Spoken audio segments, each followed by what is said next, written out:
Papa, bienvenue. Merci, où est ta sœur? Elle est sortie pour l'évangélisation. Quoi, tu veux dire qu'elle m'a encore désobéi et qu'elle a quitté cette maison après tous mes avertissements? Quel genre de fille qui désobéit à son père? Regarde, sa sœur est ici en train de regarder la télé, elle est très obéissante, je suis fier d'elle. Contrairement à sa sœur, elle est sortie sans ma permission, pas de problème, laissez-la aller et venir, je lui apprendrai à être obéissante, c'est même écrit dans la Bible, les enfants obéissent à vos parents pour que vos jours soient longs sur terre. Papa va bien, elle va bientôt revenir. Je suis fier de toi ma fille, continue d'être la bonne fille que tu es. Papa, tu es de retour. D'où viens-tu? Je m'en souviens, je t'avais prévenu de ne pas quitter cette maison, jusqu'à ce que je revienne. Non papa, je ne suis pas allé loin parce que je ne veux pas te désobéir, je suis seulement allé chez nos voisins, pour leur parler de Jésus, et combien il est urgent pour eux de se racheter, et de donner leur vie à Jésus. Tu n'as pas répondu à ma question, qui t'a donné la permission de quitter cette maison? Papa, regarde autour de toi, qu'as-tu vu? Des gens meurent à chaque minute, des âmes périssent, ils ont besoin de quelqu'un comme toi et moi, qui connaissent déjà la vérité, pour les sauver du danger à venir, en leur donnant Jésus, le Sauveur. Papa, ne penses-tu pas? Quand je dis au méchant, méchant, tu vas certainement mourir, et que tu ne parles pas pour le dissuader de ses voies, ce méchant mourra pour son péché, et je te tiendrai responsable de son sang. Ézéchiel 33 verset 8, mais si vous avertissez le méchant, et qu'il ne se détourne pas de sa méchanceté ou de ses mauvaises voies, il mourra pour son péché. Mais vous serez sauvés. Ézéchiel 3 verset 19, Papa, ces âmes qui meurent dans le péché, ne devrions-nous pas nous soucier d'elles? Ne pensez-vous pas que leur sang sera requis sur nos mains si nous ne les avertissons pas du danger du péché? La parole de Dieu est claire, et il leur dit, allez par tout le monde, et prêchez l'évangile à toute créature. Marc 16 verset 15, quand Jésus partait, il nous a laissé l'ordre d'annoncer aux autres la bonne nouvelle du salut.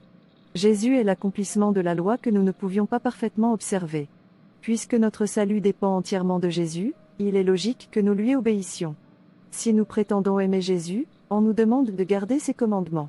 L'un de ses commandements est que nous évangélisons les autres. Lorsque Jésus a résumé les lois de Moïse, il nous a demandé d'aimer le Seigneur notre Dieu de tout notre cœur, de toute notre âme et de notre force, et nos voisins comme nous-mêmes. Il faut de la compréhension pour savoir comment accomplir la dernière partie de le résumé, de la loi de Moïse, que Jésus nous a donnée, aime ton prochain comme toi-même. Il n'y a pas de meilleur moyen de montrer de l'amour à ton prochain, autre que de l'évangéliser. Vous pouvez donner des provisions à vos voisins s'ils en manquent, leur construire une maison s'ils n'en ont pas, mais si vous ne partagez pas l'évangile de Jésus avec eux, vous ne les aimez pas. Le plus grand cadeau que vous puissiez faire à votre prochain, qui montrera à Dieu que vous aimez vraiment votre prochain, est de partager la bonne nouvelle du salut avec lui. Évangéliser à votre voisin sauvera son âme. De quoi profitera votre voisin s'il gagne des vivres de toi, mais après sa mort il finit en enfer? L'évangélisation est importante dans le sens où elle est au centre de l'accomplissement, l'ordre pour nous d'aimer nos voisins comme nous-mêmes. Si nous évangélisons et gagnons des gens à Christ, non seulement nous gardons son commandement pour nous, d'aimer nos prochains comme nous-mêmes, mais aussi d'aller prêcher l'évangile à toutes les nations de la terre, les baptisant au nom du Père, le Fils et le Saint-Esprit. L'évangélisation est importante pour nous aider à marcher sur les traces de Jésus. Chaque fois que nous tendons la main à quelqu'un avec l'évangile, nous plaisons à Dieu, parce que nous imitons Jésus. Nous devrions évangéliser pour imiter le Christ. Dieu nous a appelés à copier le style de vie de Jésus. L'évangélisation était une grande partie de la vie de Jésus. Nous lisons à propos des nombreuses personnes qu'il a tendu la main avec de bonnes nouvelles. Tout au long de sa vie, il a montré son amour pour l'homme de diverses manières. De même, nous devons montrer de l'amour aux autres comme un moyen de copier ce que Jésus a fait. Nous devrions évangéliser comme Jésus l'a fait. Bien que nous puissions utiliser différentes approches dans notre évangélisation, le but final devrait être de permettre aux autres de faire l'expérience de l'amour de Jésus. Lorsque nous évangélisons comme une façon de copier le style de vie de Jésus, nous plaisons à Dieu de la même manière que Jésus lui a plu. Dieu était tellement satisfait de Jésus que lors de sa transfiguration, il a parlé en témoignant que Jésus était son Fils, qu'il aimait, et a demandé à ceux qui entendaient sa voix de l'écouter. Pour que nous profitions de ce niveau d'attention de Dieu, nous avons besoin d'évangéliser. Dieu a témoigné de Jésus lorsqu'il était en mission pour nous sauver. De même, Dieu témoignera de nous lorsque nous sommes en mission pour sauver nos amis et nos voisins. Qui ne veut pas la reconnaissance de Dieu? Plus quelqu'un copie Jésus, plus longtemps son nom survit sur terre. Dans l'Ancien Testament, l'une des malédictions effaçait le nom d'une personne de la terre. C'est un grand honneur que votre nom soit rappelé sous le soleil. Si vous faites attention, vous savez que la plupart des gens dont on se souvient aujourd'hui sont étroitement associés à Jésus. L'apôtre Paul, qui a évangélisé les gentils, est aujourd'hui très bien connu pour le zèle qu'il avait pour Christ. L'évangélisation est importante car elle fera perdurer nos noms sur terre longtemps après notre départ. Et comme les gens se souviennent de nos noms et louent Dieu pour eux, Dieu ajoutera plus de gloire pour nous au ciel. Dieu était sage quand il cachait l'accomplissement dans l'acte de servir les autres. Personne ne peut trouver l'épanouissement dans la vie à moins qu'il n'évangélise les autres. Plus quelqu'un est engagé dans l'évangélisation des autres, plus grand est l'épanouissement qu'il expérimente dans sa vie. Avec cela, nous en venons à voir à quel point l'évangélisation est importante dans nos vies. Puisque l'évangélisation est le plus grand cadeau que vous puissiez faire à votre prochain, cela apporte un grand épanouissement. Dieu nous donne l'accomplissement dans le cadre de la récompense pour l'évangélisation des autres. Sans l'évangélisation, comment trouverions-nous autrement l'accomplissement de Dieu ? L'évangélisation est importante.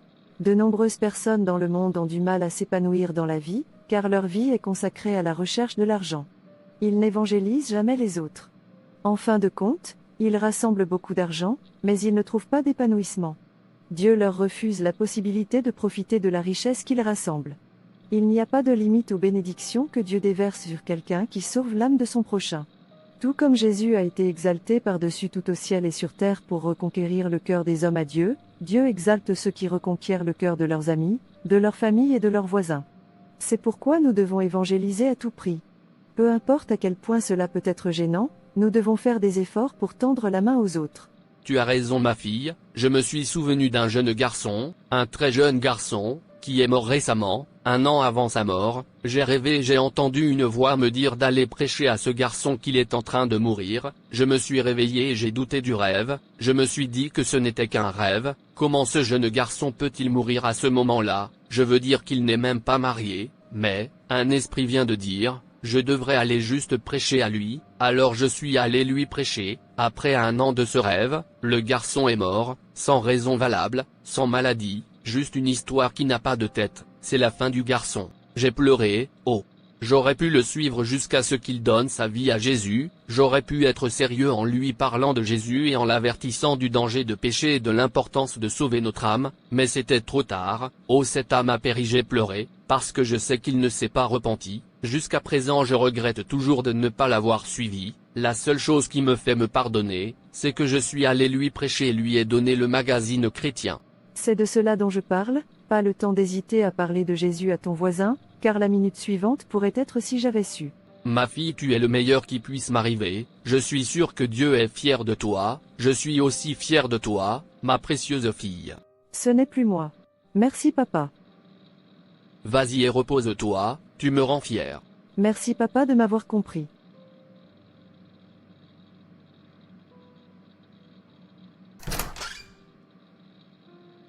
Et toi, qu'est-ce que tu fais encore là?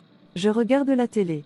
Toujours en train de regarder la télé, tu ne peux pas lire les signes du temps, pas le temps pour ça, va rejoindre ta sœur, les âmes périssent, et c'est ton devoir d'aller là-bas, et de leur parler de Jésus. Dis-leur à quel point c'est urgent et de donner leur vie à Jésus. Dites-leur que Jésus est mort pour qu'ils vivent, dites-leur que Jésus les aime et ne voulait pas qu'ils périssent, dites-leur de courir pour leur chère vie, dites-leur de se repentir, dites-leur que, et s'ils ne t'ont pas écouté, au moins tu as dégagé ta propre conscience.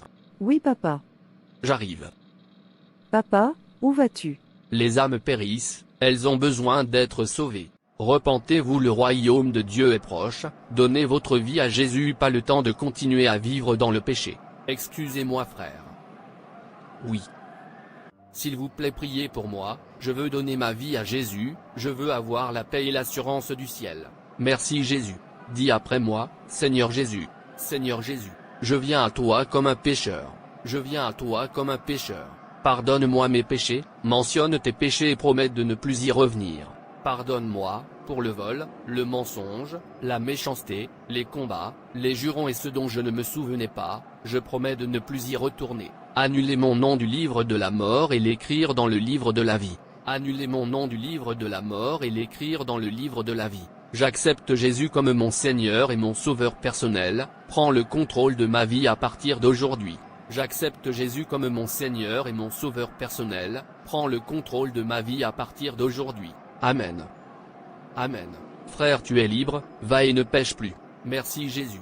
Frère, je me sens si heureux, pour la première fois. C'est parce que tu es maintenant une nouvelle créature, les choses anciennes sont passées, voici, tout est devenu nouveau. 2 Corinthiens 5 verset 17, allez en paix. Merci mon frère, je suis si heureux.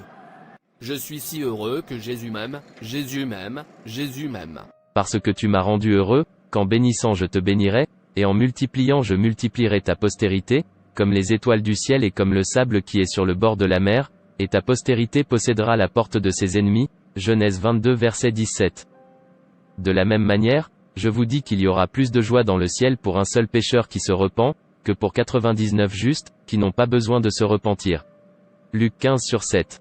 Gagner des âmes est dans le plan de Dieu. 2 Pierre 2:2.9.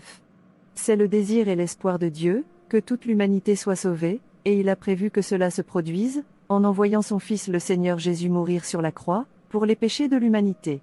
Mais nous savons tous que tout le monde n'acceptera pas ce don gratuit du salut. Jusqu'à ce que tu leur tendes la main. Gagner des âmes est important parce que l'amour du Christ nous oblige. 2 Corinthiens 5 verset 14, la Bible nous enseigne que Jésus est notre exemple. Jean 3 verset 16, raconte combien le Père Céleste nous aime. Jésus a montré son amour en ce qu'il est mort pour nous, nous devons aimer les perdus et les aider à trouver le salut, nous aimons parce qu'il nous a aimés le premier, et cet amour qu'il spectacle doivent être trouvés dans ses enfants, l'Église. Nous le mettons en pratique en nous impliquant dans l'évangélisation. Gagner des âmes est important parce que les gens sont perdus en dehors de Jésus. Jean 14. 6, Marc 16h16. C'est seulement en venant au Père par Jésus que l'on peut avoir la vie éternelle. Si quelqu'un n'obéit pas à l'Évangile, il est condamné à l'enfer. L'enfer a été créé pour le diable et ses anges, mais celui qui rejette Jésus, y passera l'éternité. Nous devons faire tout ce que nous pouvons pour être impliqués dans l'atteinte des perdus avec la grâce salvatrice de Jésus.